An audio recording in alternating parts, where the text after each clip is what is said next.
Selamat sore teman-teman semuanya, kepada netizen. Kawan-kawanku, ini merupakan berita yang sangat heboh, berita yang sangat viral. Kenapa? Lagi-lagi oknum polisi. Sedikit-sedikit oknum polisi. Saiki sing nyekel polisi. Loh, bingung aku. Berita iki piye carane ngawal?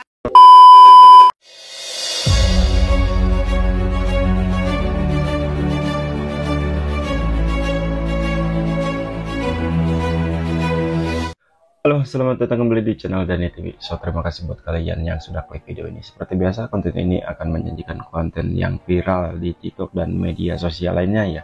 Dan di kali ini ada yang viral banget, pencurian mobil pengisian uang ATM di Padang Pariaman yang dilakukan sama ojek online dan 2 oknum polisi. Seperti apa kronologi sebenarnya dan apa motif mereka? Apakah benar terlilit utang? Kita bakal coba reaction videonya. Namun sebelumnya, buat kalian yang belum subscribe dulu channel ini dan jangan lupa aktifkan lonceng notifikasinya agar tidak ketinggalan video terbaru dari channel ini. Oke, kita langsung ke videonya. Esok kok buka berita polisi nyekel polisi.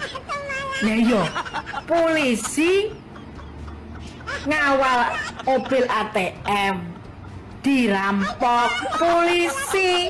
Saiki sing nyekel polisi. Loh, bingung aku. Berita iki piye carane ngawal polisi, ngawal dirampok polisi. Sesama polisi ku biasane nek ketemu kan ngene yo. Terus iku nyekel polisi. Polisi niki piye ngomongi? Izin Pak opo piye? Piye judul iki judul apa? Mobil ATM dirampok polisi. Sing budak polisi. Mobil ATM biasanya sing ngawal polisi. PT Beringin Gigantara yang membawa uang sebesar 5,6 miliar rupiah dirampok di flyover Bandara Internasional Minangkabau, Kabupaten Padang Pariaman, Sumatera Barat. Awalnya mobil tersebut membawa uang dari Padang dan sudah sempat mengisi uang di 2 titik ATM di Jalan Kotip Sulaiman Padang dan Tabing. Namun dalam perjalanan, pengawal mobil ATM yang merupakan anggota kepolisian meminta untuk diantarkan ke rumahnya terlebih dahulu untuk mengantarkan barang. Namun di perjalanan mobil dirampok dengan ancaman senjata api. Kurang dari 24 jam jajaran tim Opsnal gabungan berhasil menangkap 3 pelaku perampokan. Ketiga pelaku berhasil ditangkap di kawasan Padang dan Padang Pariaman, Sumatera Barat. Diketahui 2 di antara pelaku perampokan merupakan anggota kepolisian. Saat ini seluruh pelaku masih diperiksa aparat berwajib dan tersangka serta barang bukti berupa 7 box berisi uang dan mobil yang digunakan perampok sudah diamankan di Mapolres Padang Pariaman. Salah satu handphone yang digunakan dari pelaku terdeteksi ini ada 2 keterlibatan oknum kepolisian dan 1 masyarakat. Oke, kronologinya seperti apa Pak sehingga 2 oknum anggota polisi ini bisa terlibat? Apakah kemudian salah satunya sedang dalam tugas mengamankan dari mobil pembawa uang ATM tersebut atau seperti apa Pak Kapolres? Perlu kami sampaikan bahwasanya kronologis yang terjadi ini pada hari Selasa dini hari jam 1 pada saat 1 mobil milik vendor pengiriman ataupun jasa pengisian ATM dari Padang yang akan mengisi di daerah Padang Pariaman ini dihubungi oleh salah satu nomor yang tidak dikenal, sehingga petugas yang melakukan pengamanan ini melacak dan tidak diketahui siapa pemilik. Namun dari nomor telepon yang ada, dia mengaku seorang perwira Polri. Nah, dengan dasar komunikasi yang sudah ada, sehingga petugas pengamanan tersebut mengiyakan untuk menitipkan barang di jalur yang akan dilalui menuju Padang Pariaman. Selanjutnya pada saat berhenti dan bertemu pelaku, 1 anggota pengamanan tersebut langsung ditodong dengan senjata api sehingga mereka menyerahkan diri dan 2 petugas yang ada di dalam box uang tersebut, baik itu driver ataupun operatornya juga ikut diamankan, sehingga mereka dengan leluasa untuk bisa mengambil 7 bag yang berisi uang dan menyisakan 5 bag yang tidak sempat terangkut oleh pelaku. Itu terjadi di jam 1, kemudian pada subuh sekitar jam 5 mereka sudah memisahkan barang-barang tersebut dan membagi hasil kejahatan tersebut kepada 3 orang pelaku. Alhamdulillah dengan kecepatan tim opsional tidak sampai 24 jam, pada pukul 8 malam itu dapat diringkus, dimulai dari inisial AS yang ini adalah merupakan masyarakat, kemudian 2 oknum kepolisian lainnya juga ikut diamankan di Mapolda Sumatera Barat. Oke, di sini ada keterangan Kapolda Sumbar ungkap kasus pencurian mobil pengisian uang ATM di Padang Pariaman. Ya, kita langsung play.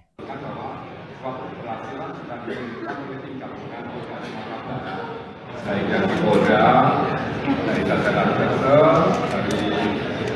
Polres Padang Pariaman, dan juga dari Propam. Antara pidana sama di Propam mana yang dulu didahulukan? Kita tetap bersama-sama berjalan, tapi pastinya yang lebih cepat nanti yang Propam dulu.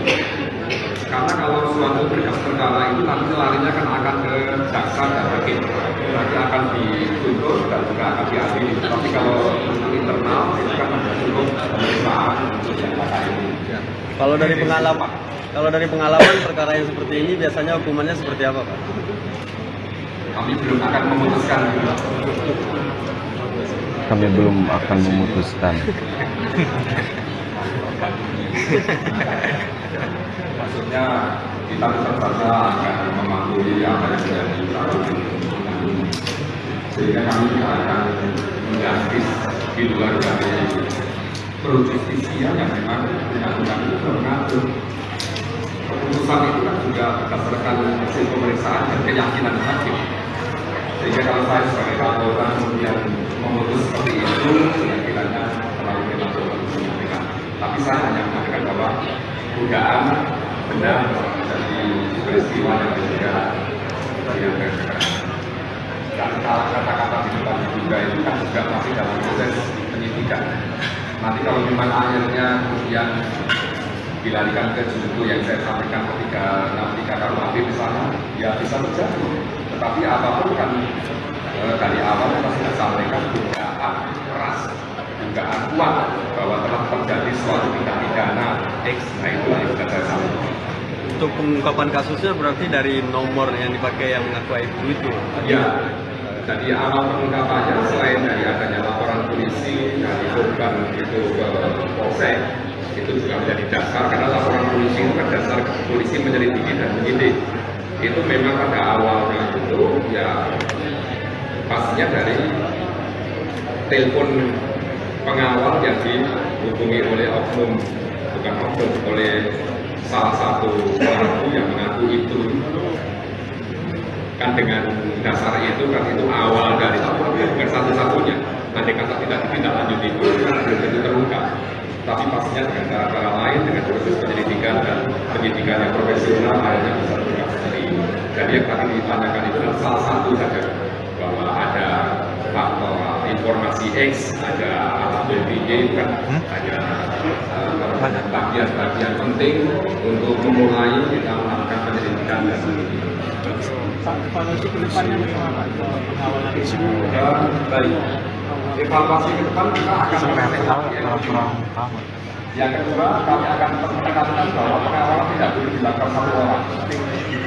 Maksudnya secara internal, walaupun ini kita prosesnya itu profesional keluar, tapi internal kan harus ada analisa dan evaluasi.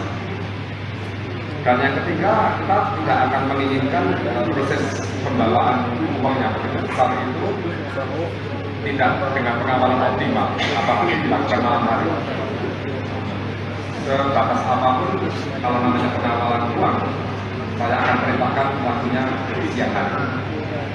Ini untuk meminimalisir karena sudah terjadi seperti ini. Kalau kemarin biasanya aman, karena kejadian ini ternyata tidak aman. Setelah kami ketahui secara internal yang akan ada yang harus kita evaluasi.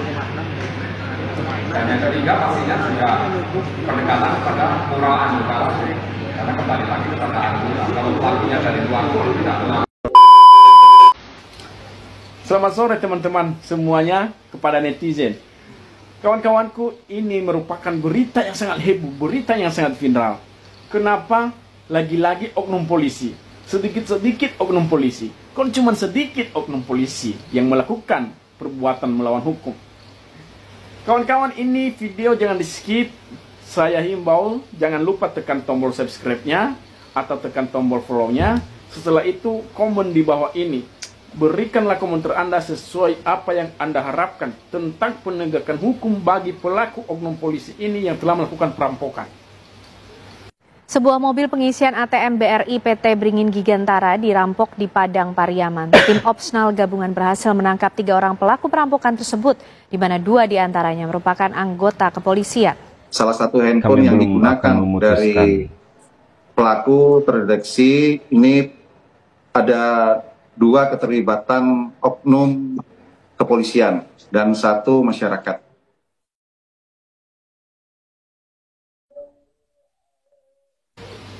Oke teman-teman, ini adalah peristiwa yang telah terjadi pada tanggal 27 Agustus pukul 23 kurang lebih, bahwa telah terjadinya perampokan di Sumatera Barat sana, tepatnya di Padang Pariaman.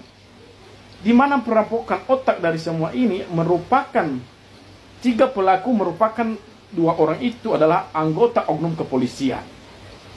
Mereka melakukan perampokan dimulai dari skenario pura-pura untuk mengawal dan bahkan untuk berpura-pura menggeledah mobil tersebut, di mana pada saat itu kedua oknum polisi tersebut mereka mengalasankan bahwa mereka melakukan razia untuk menggeledah mobil tersebut. Kenapa? Karena mobil itu diduga telah membawa obat-obat terlarang, dan itu hanya skenario oknum bajingan itu, kawan-kawan. Dan ternyata setelah diberhentikan mobil itu, lalu ditodonglah korban, ditodong pakai senjata api, dan diperiksa semua mobilnya, sehingga mereka membawa kabur uang tersebut yang ada di mobil sebesar 2,5 miliar. Hal ini tentunya mereka mempunyai motif. Nanti kita bahas motifnya.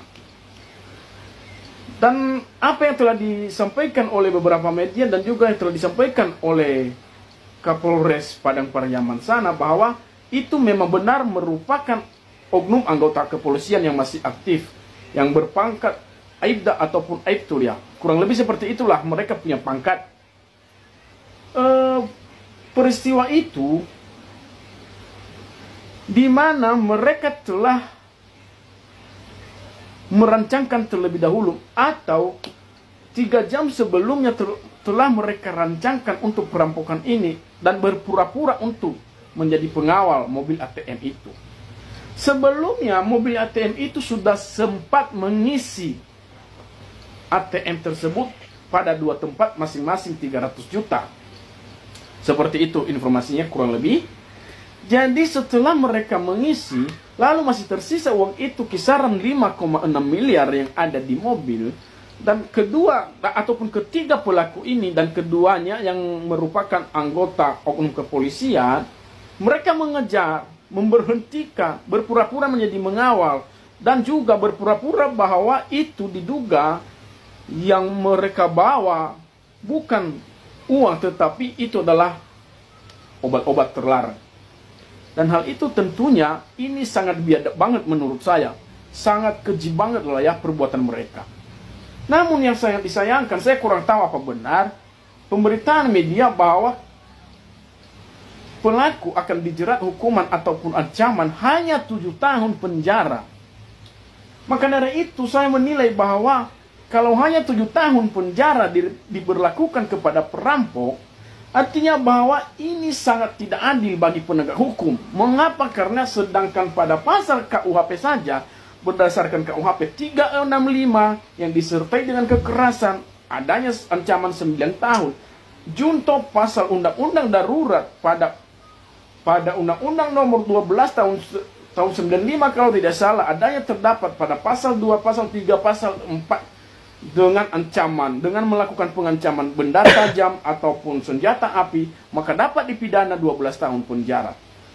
Artinya bahwa seharusnya semua pelaku tersebut harus dapat dihukum dengan pasal yang berlapis, minimal 12 tahun penjara, bukan hanya 7 tahun. Menurut saya seperti itu. Itu dari segi penerapan hukum. Pada terakhir, bahwa ada motif orang ini. Kedua oknum anggota polisi ini, mereka mempunyai motif karena mereka terlilit utang. Namun, kalau kita telusuri kawan, bahwa yang dinamakan anggota ini, baik anggota polisi ataupun anggota TNI, mereka berarti sudah ada mental baja, mereka sudah mempunyai nyali. Artinya mereka tidak dapat ditakuti oleh siapapun. Pada oknum tertentu, pada oknum anggota kepolisian yang sudah melakukan perampokan ini, ketika mereka telah dididik, telah dilatih fisiknya, telah dilatih mental dan juga nyalinya, artinya ketika mereka mempunyai utang, tidak mungkin orang tersebut akan menakutinya hanya karena utang. Saya mempunyai firasat begini, mereka motifnya ini, bahwa jangan-jangan ada, benar adanya mereka punya utang, cuman yang mereka utang ini, yang mengutangin mereka ini bukan orang sembarangan. Jangan-jangan oknum juga lebih bajingan dari mereka. Jangan-jangan ada keterlibatan dari terlilitnya utang ini, adanya suatu unsur kesepakatan. Makanya kita minta kepada seluruh penegak hukum yang ada di Sumatera Barat, kepada Kapolda, harus diusut tuntas. Motifnya itu kan utang. Lalu kepada siapa dia mengutang?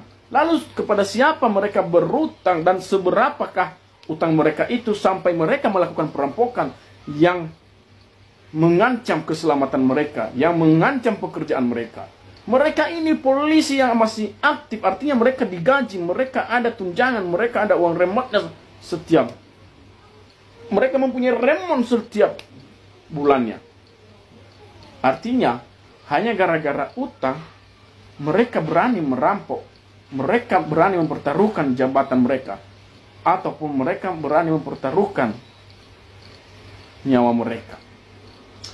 Kawan-kawan, makanya saya katakan bahwa setidaknya Polda Sumatera Barat harus menelusuri siapakah orang itu yang telah memberi utang kepada dua perampok ini. Karena gara-gara terlilit utang, jangan-jangan begini, ketika mereka telah merampok, jangan-jangan hasil rampok itu mereka telah membayar kepada orang yang mengutangin mereka. Artinya secara sah bahwa orang yang telah menerima itu juga merupakan mufakat, yang menerima hasil kejahatan. Bisa dikatakan bahwa penadah karena telah menerima hasil dari kejahatan. Artinya harus juga ditelusuri siapakah orang yang mengutangin mereka, sehingga mereka melakukan perbuatan yang sangat merugikan kita semua. Ini bahwa suatu analisis saya bahwa ketika orang yang mengutangin mereka, bahwa oknum juga adalah mafia juga ada, atau oknum dari orang yang berpangkat misalkan, atau orang yang berkuasa, pasti dia menekan. Misalkan kalau Anda tidak membayar ini, saya akan lakukan kamu seperti ini, saya akan buang kamu seperti ini, misalkan seperti itu. Saya bukan menuduh. Artinya ada tekanan sehingga mereka berani berbuat kejahatan demi untuk menyelamatkan karirnya, misalkan seperti itu. Makanya saya katakan bahwa harusnya Polda Sumatera Barat dapat menelusuri siapakah orang yang mengutangin mereka. Jangan-jangan ada keterlibatan juga. Jadi pada penerapan hukum seharusnya janganlah hanya sampai pada tahapan 7 tahun saja. Meskipun mereka emang pasti dipecat, tetapi penerapan hukum yang semaksimalnya ataupun yang seminimalnya harus 12 tahun. Kami belum akan memutuskan. Ketika kita membiarkan hanya 7 tahun, akan menjadi tolak ukur nantinya. Akan ada perampok-perampok lebih besar nantinya. Karena akan mereka membangun gagasan, karena akan mereka membangun dasar. Karena berdasarkan peristiwa ini, kalau hanya nanti dipidana berdasarkan apa yang disampaikan oleh media bahwa ancamannya hanya 7 tahun. Dan itu sangat-sangat tidak manusia ya. Dan itu sangat-sangat tidak adil menurut saya. Sebagaimana yang telah diyuridiskan, sebagaimana yang telah diatur sesuai dengan hukum positif. Dan lakukanlah hukum itu. Berilah mereka hukuman yang seberat-beratnya. Jangan malah meringankan hukuman perampok. Perampok, men. 2,5 miliar telah merampok. Mereka kalau melakukan lagi 10 kali aja mereka melakukan rampok seperti itu. Misalkan mereka sudah bisa beli kapal pesiar tahun depannya. Jadi apabila mereka dibiarkan hanya 7 tahun, belum nanti dipotong remisinya, berapa tahun mereka jalani? Belum juga nanti mereka akan dibela oleh kuasa hukum misalkan. Bisa aja dituntun hanya sampai 3 tahun. Dipotong remisi, berapa lagi mereka jalani hukuman itu? Makanya kita buka logika kita. Artinya bahwa kepada Polda Sumatera Utara, kepada penegak hukum nanti di sana, berilah hukuman yang seberat-beratnya kepada orang ini. Jangan membiarkan perampok dihukum yang lebih ringan. Jadi bagi teman-teman semua, ini adalah menjadi contoh bahwa tercorengnya lah nama instansi Polri hanya karena perbuatan oknumnya. Karena bagaimanapun ketika dia dinamakan oknum tidak bisa terlepas melengket dia menjadi polisi. Karena ketika dia telah dilantik menjadi polisi dan itu namanya polisi. Karena hanya perbuatannya makanya ada pembedaan oknum. Artinya bahwa bagaimanapun tidak terlepas dari status instansinya Polri. Dan pembenahan di situ adalah bagaimana pada saat pendidikan tidak diuji psikolognya tidak, ataupun bagaimana tidak dipenuhi dengan ilmu filsafat untuk berbuat baik. Itulah kekurangannya di situ. Sehingga mereka sembarangan membuat kriminal di mana-mana. Yang anehnya, yang seharusnya mereka membangun reformasi polisi ini, yang seharusnya mereka membangun keutuhan masyarakat untuk mengayomi dan menjaga masyarakat, malah mereka meresahkan masyarakat. Sedikit-sedikit polisi, sedikit-sedikit oknum polisi. Di mana-mana yang melakukan pelanggaran, oknum polisi semua. Astagfirullahaladzim, Tuhan Yesusku. Ini loh, di mana sih penegak hukum di Republik Indonesia ini? Di mana sih Bapak Kapolri? Kenapa tidak ditindak seberat-beratnya? Ini sangat disayangkan kalau perampok ini hanya dipidana 7 tahun. Dan ini sangat-sangat tidak adil menurut saya lah ya. Udahlah, nggak usahlah hukum di Indonesia sudah bubarkan saja lah hukum itu, nggak usah pakai hukum sivil lagi lah, tidak usah lagi pakai yuridis lah. Artinya berdasarkan apa yang telah dilakukan oleh orang itu, berdasarkan keputusan penguasa saja, berdasarkan keputusan penyidik aja, berdasarkan pengutusan hakim aja, udah pakai. Artinya bahwa kita kembali kepada Anglo-Saxon, common law, berdasarkan peristiwa. Dan ini sangat-sangat biadab kalau hanya dipidana 7 tahun menurut saya lah ya. Jadi oke, seperti itu ya tanggapan dari Kapolda. Inilah yang membuat ini dan ada tercoreng nama instansi. Kasihan teman-teman kita, Polri-Polri, anggota polisi yang baik, akan disorotin masyarakat. Kemarin lagi viralnya itu siapa Polda, siapa namanya Polwan. Padahal Polwan itu kan benar sebenarnya. Tapi karena perbuatan oknum-oknum sebelumnya, sehingga terbawa kepada semuanya. Meskipun polisinya berbuat baik, tetapi karena ada perbuatan pelanggaran oknum, sehingga terbawa kepada mereka, terbawa arus, yang sudah tidak bisa dibatasi lagi. Ini netizen. Bagaimana lagi? Ini masyarakat Indonesia, mereka tidak mau dibodohi lagi. Oke, seperti itu ya videonya. Dan apa tanggapan kalian tentang video ini? Tulis di kolom komentar. Dan nantikan video selanjutnya di Niak Reaction. Bye-bye.